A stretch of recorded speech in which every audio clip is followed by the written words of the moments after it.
बिहार का एक चोर उत्तर प्रदेश में चोरी करने के लिए एक घर में घुस जाता है, लेकिन उसे घर में रखी शराब की बोतल दिख जाती है और फिर वह शराब ना मिलने के कारण इतना बेसब्र था कि वहीं बैठकर शराब पीने लगता है।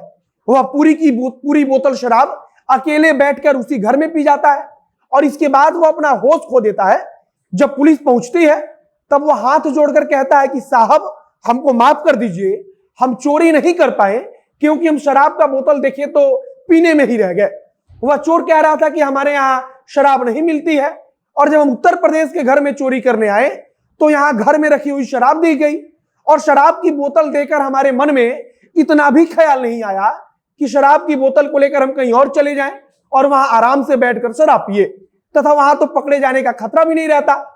मतलब कि शराबबंदी से बिहार वालों का भला हुआ हो या ना हुआ हो, लेकिन उत्तर प्रदेश के एक व्यक्ति का भला जरूर हो गया, क्योंकि एक शराब की बोतल ने उसके घर में चोरी होने से बचा लिया।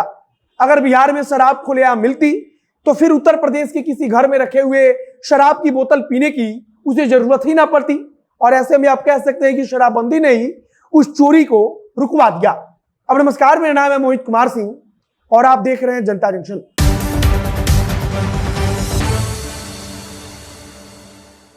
उत्तर प्रदेश के बलिया जिले में एक चोर चोरी करने के मकसद से एक व्यक्ति के घर में घुस जाता है। आमतौर पर सभी चोर ऐसा ही करते हैं और वह घर में घुसकर चोरी करके वापस भी आ जाते हैं, लेकिन वह चोर थोड़ा दूसरा किस्म का था। जब यह उस घर के अंदर दाखिल हुआ तो एक कमरे में उसे शराब की बोतल दी गई और फिर उसका मन डोल गया।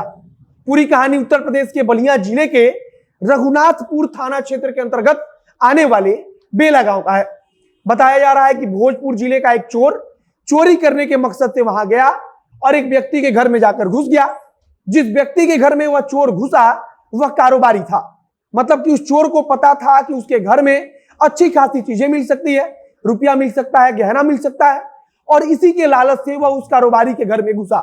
लेकिन उस कारोबारी के घर में घुसते ही उसे वहां एक शराब की बोतल दी गई। अब शराब का बोतल दिखा तो उसका मन डोल गया। उसने सोचा कि थोड़ी शराब यहीं बैठकर पी लेते हैं जिससे कि मन ठंडा हो जाए, थोड़ा मन को मना लिया जाए। लेकिन जब वो शराब पीना शुरू करता है तब उसे समझ में नहीं आता और वह पूरे की पूरी बोतल शराब वहीं बैठकर पी जाता है। इसके बाद उस चोर को पता ही नहीं कि उस रात हुआ क्या। वह वहां बैठकर शराब पीता है और उसके बाद अचानक से उसकी आंखें तब खुलती हैं जब उसके सामने पुलिस होती है। वह बेसुध हालत में वहीं पर सो जाता है। उसे इस बात की खबर भी नहीं रहती कि वह एक चोर है और चोरी करने के लिए किसी दूसरे व्यक्ति के घर में घुसा है और वहीं बैठकर वह शराब पीकर सो गया है। पूरी रात बैठकर वह शराब पीता है, आराम से मस्ती करते हुए वो वहीं पर बेसुध हालत में मस्त होकर सो जाता है। इसके बाद जब सुबह हुई तो घर वालों की नजर उस पर पड़ी। घर वालों ने देखा कि कोई व्यक्ति जो अनजान है वह घर में घुसकर शराब पीकर वहीं पर सो गया है। इसके बाद घर वालों ने पुलिस तक सूचना पहुंचाई। जब पुलिस के पास खबर गई तो पुलिस वहां पर पहुंची। पुलिस घर के अंदर दाखिल हुई। पुलिस ने चोर को उठाने की कोशिश की, लेकिन वह व्यक्ति उठ ही नहीं रहा था। वह व्यक्ति मस्त होकर सो रहा था। कहा जा रहा है कि काफी मशक्कत के बाद, मतलब कि पुलिस वालों की तरफ से काफी मेहनत की गई, मुंह पर पानी वगैरह फेंका गया, तब जाकर उस चोर को होश आया और वह चोर उठकर बैठा तो पुलिस वालों को देखकर हैरान रह गया। फिर उसने पूरी कहानी बताई। उसने बताया कि वह भोजपुर जिले से ताल्लुक रखता है और उसका नाम दीपक शाह है। उसने बताया कि वह चोरी करने के मकसद से बलिया जिले के इस व्यापारी के घर में घुसा था, लेकिन घर में घुसते ही उसके पास शराब की बोतल दी गई और फिर बिहार में इतनी आसानी से शराब मिल नहीं पाती, मिलती भी है तो काफी महंगी मिलती है और वहां तो फ्री की मिल रही थी। तब वह बैठकर वहीं पर शराब की बोतल पीने लगा।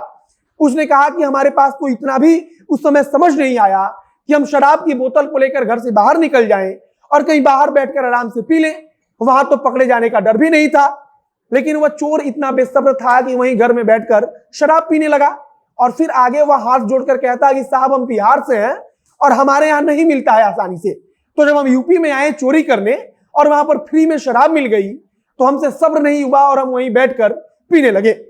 कुल मिलाकर घर वालों ने बताया कि जब कमरे के अंदर हम गए तो वहां पर सब सामान तो ठीक था, कुछ सामान जो थे वह बिखरे हुए थे। सिर्फ एक शराब की बोतल खत्म हुई थी। मतलब कि बोतल वही थी लेकिन उसके अंदर का शराब खत्म हो गया था। और फिर पता चला कि यह चोर जो घुसा है वह यही शराब पीकर आराम से वहां पर सो गया है। अब पुलिस गिरफ्तार कर चुकी है, उससे पूछताछ की जा रही है और अब कानून के हिसाब से उसको सजा सुनाई जाएगी। लेकिन अब कहा जा रहा है कि शराबबंदी से बिहार वालों का फायदा भले हुआ हो या ना हुआ हो, लेकिन नीतीश कुमार जी की शराबबंदी ने उत्तर प्रदेश के एक कारोबारी का फायदा जरूर करा दिया। बाकी आप इसके बारे में क्या सोचते हैं उसे कमेंट बॉक्स में लिखकर बताइएगा। वीडियो को शेयर कीजिएगा और अगर फेसबुक पर देख रहे हैं तो पेज को भी लाइक कर लीजिएगा तथा अगर यूट्यूब पर देख रहे हैं तो चैनल को जरूर सब्सक्राइब कीजिएगा। मिलते हैं फिर बहुत जल्द अगले वीडियो में। कैमरे के पीछे खड़े ओम प्रकाश और मैं मोहित कुमार सिंह। बहुत बहुत धन्यवाद।